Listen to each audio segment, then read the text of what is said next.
just got to Vegas and are gonna be here all week. I have a conference tomorrow, but then we're touring houses finally on Wednesday. So we have like 6 different properties we're interested in, and right now I have no idea where we're gonna live, and we wanna move by the end of the month. This will be a really quick turnaround, and I'll take you guys along for the house tours and everything. I was at the Allegiant Stadium last time for tours with Amazon, and I was at Mandalay Bay for Super Zoo conference. We're staying at Caesar's Palace. I've only ever stayed at the Cosmopolitan for work. Excited to try a new hotel. It's day 2 in Vegas. I just went to the Magic Sourcing Conference to meet with my manufacturer. Now we're heading out to get lunch. I honestly know no places in Vegas, so I'm taking one of my friend's recommendations and we're going to this place called Neighbors. And then we're probably just gonna tour around some of the neighborhoods around here since I haven't been off the strip before. So right now, couldn't tell you where we're going. It's like southwest.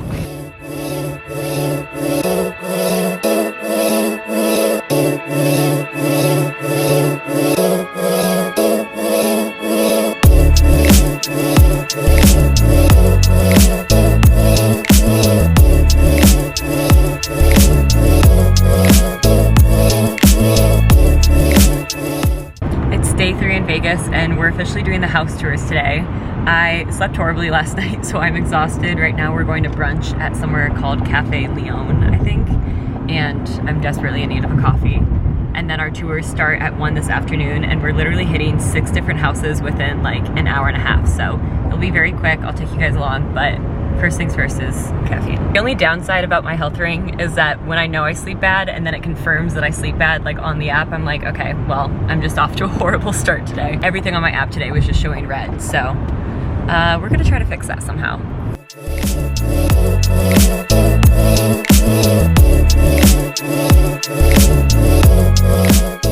We're heading to the first house right now. We just drove through 2 of the neighborhoods.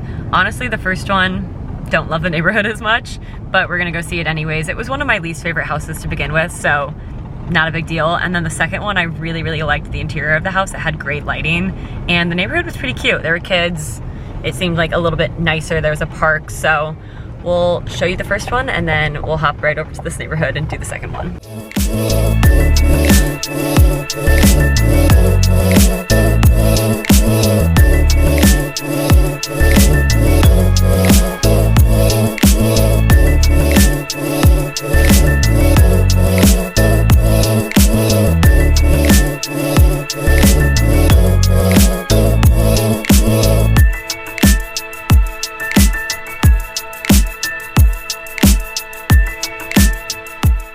We just saw the first 2 houses. The first one, as I said, not our favorite. We didn't really love the neighborhood. What else do we even say about it? Neighbors were kind of chaotic. Well, that's the neighbors, but what did we not like about the house? I don't remember what else, but first one we already ruled out mentally, so we can ignore that. Second one was actually pretty good. Liked how it had so much like good lighting. The kitchen was really nice. It had a good garage. The only downside is the backyard was all pavement, so for the dogs, that's not really ideal. We'll probably have to put turf in like any of the houses that we go to, since most of them are just like gravel. We're on to a third, and the third one is actually my personal favorite, so I'm excited to see what this neighborhood's like and see if it's actually like the pictures.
morning. It's day, what are we on now? Day 4 in Vegas. And yesterday the house tours were so much fun. I didn't fill you guys in after the first 2. I will say, like, even the ones I really loved and had great interior weren't in the neighborhoods I absolutely loved. I think the 3rd one was my absolute favorite interior, but I got kind of like weird vibes from the neighbors. I was starting to lose hope, and then by the time we got to the last house, Harlan and I were just like obsessed with the neighborhood. It took us about 20 minutes to get in because it's like a gated golf course community, and anyone that's not on the list has to like be on the list and show their ID. So I really liked that. The house itself was still very decent. Definitely had a few minor flaws, but it was really nice layout. It was hardwood floors. Upstairs was like a short carpet, so I didn't really mind, and it still had good lighting. So it checked all of my boxes. Definitely want that one. So I'm really hoping it works out because that neighborhood is like a dream come true to me. It's kind of interesting though, because when I was moving into Chicago, like I saw my apartment online and we literally applied for it and signed on it that night without even visiting it because it's such a competitive market. But it's different there because like I knew what that neighborhood's like, and I knew like I'm living on Lakeshore Drive. It couldn't be bad because I know exactly where that is. Versus here, like you could have a very beautiful house, but if you don't actually check out the neighborhood, you don't know like if you're gonna be next to a loud motorcycle neighbor or like interesting people around. I don't know, like it's just, you want to see the security and see what the actual feel of the neighborhood is before moving. So it's very different for a house than an apartment, I'll say. Really appreciated checking those out. Today though, Harlan is going to tour some other warehouses. I have to send stuff to my manufacturer and follow up on a bunch of level stuff and obviously edit all these vlogs. So I'm probably gonna hang out in the hotel for a little bit, maybe go down and buy a stupid $9 latte, but that's about it for my last day here. Also, how I was saying that I didn't feel the best yesterday morning, like I slept bad and my ring said like my recovery score was low. Today, my temperature is up 2 degrees and I literally feel like I have a fever. Just spray that in my mouth. I'm telling you, this ring knows I'm getting sick before I do.